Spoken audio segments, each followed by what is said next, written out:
Hello and welcome to a YouTuber roast. You know the form. I sift through the results of various YouTubers' automotive efforts, seeking only the positive, the uplifting and the praiseworthy. Something like that. Spectacles required. First one is right here. Freddie Tavarish, McLaren P1. So, you specialise, Freddie, in finding crash damaged supercars and bringing them back to life. This is a crash damaged P1. You saw it floating down a road on the internet. Okay, plenty of people did. You then spent $575,000 buying it. You did that because they're usually worth around 2 million, but this one was ruined, Freddie. What's interesting here though is his plan is, having taken it back to a bare tub, give it a new wiring loom and engine, suspension, hydraulics, you've decided to ditch the hybrid system and tune up the V8 to well over 1,000 horsepower to reduce weight and to aim for 250 miles an hour, which would make it the fastest ever McLaren. Get that? Laudable ambition, mate. But McLaren are McLaren, and you're now trying to out-engine it. You're not restoring this, you're changing it. You're losing the hybrid boost. Mate, good luck. McLaren know what they're doing. Actually, just before I go to the next car, it'll be the fastest ever McLaren if it does 250 miles an hour. Yes, Freddie, but it won't be a McLaren P1. Because one of the outstanding features of the McLaren P1 is its drivetrain and the way it works. You'll have turned it into something else. It's a McLaren P1 shaped thing, but having driven one, the nature of its power, the hybrid system, the manner in which it delivers that power and smooths out the gaps between shifts and all of that incredible stuff that it does, it'd have taken away. It was a really, really clever car in a really beautiful package. It's now going to be really beautiful, but dumb as a brick. And you can't really claim it's the fastest ever McLaren. It's the fastest ever McLaren-shaped thing because it's the only McLaren. It could do 30 and be the fastest one of those in the world.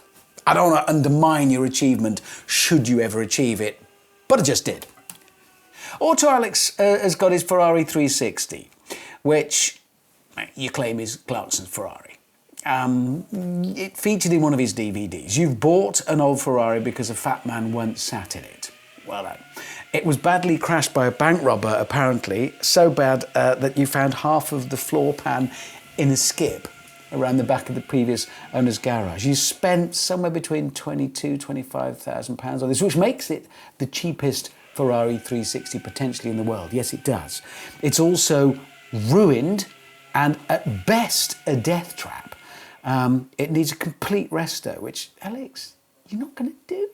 Actually, Alex, thinking about it, even if you do it, you'd have restored a Ferrari 360. I'm not a massive Ferrari head. I'm not claiming to be. I prefer cars that, I don't know, you can use and work, but fair dues, some of them are great. There are some great Ferraris, some really great Ferraris, and then there's the 360, which isn't pretty, isn't particularly interesting if you ask me. And yes, you bought it for £22,000. You'll spend an impossibly long time searching parts and working on it, at which point you'll have something that, well, the floor pan was separate from the car. That's a bad sign. That's not paint. That's not a small fix. It's major. And what are you going to then do with it? And what will you do when it snaps in half? Skip it. Throw it away. That noise, by the way, if you can hear that, is the very rare sound of work happening here at the smallest cog. And if you think I'm interrupting that, you've got another thing coming. That carries on. Adam LZ with his Subaru Impreza WRX STI rally car. It's a soft spot of mine. Subaru WRX STI 11. This one was at a rally school, a bit like the one that Izzy drove on a video a while back for training purposes. Oh, it's nice! Good, I am! Money for Yes! Prepped as a rally car. More work. They've just earned £3. You've painted it from white to maroon and taken all the rally school dents out of it. Nice, and it's a nice looking car. But behind that pleasant maroon facade, it's already injured your co-pilot, who you sent to hospital needing medical attention after you hit a jump too fast and landed commensurately hard. So it's dangerous. That's, well, a combination of it and you, Adam, is dangerous. Put it away and leave it there. Adam's seen his Dodge Viper. Well, just like Adam, I was an absolute massive fan of the Dodge Viper. 8-litre V10, fabulous looking thing. Two things. One, you've already revealed to us that on the way to our live event, you money shifted it. You went down a gear instead of up. You probably can't over-rev that thing because it's a truck. It's a truck gearbox. It's a simple soul. I did drive one. The phrase, never drive your heroes. Yeah. It doesn't look like a truck, but it is one. And you've probably ruined it anyway. Good luck. TDC, top dead centre. Lads, what are you... Why? You wanted to make the cheapest 150 mile an hour car. You spent 15 grand on a Zafira GSI. It was already heavily modified, forged engine, 285 brake, Ford Focus RS bonnet vents. They'll make no difference. Also the stickers, they indicate some disturbing attitudes, perhaps proud to be English, a certain Farage for Prime Minister, Brexit.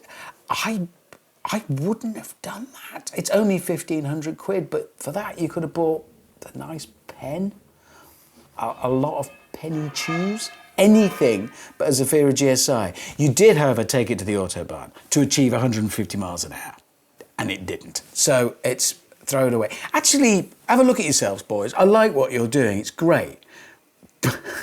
But I saw you brought it here the other day, your Mitsubishi FTO.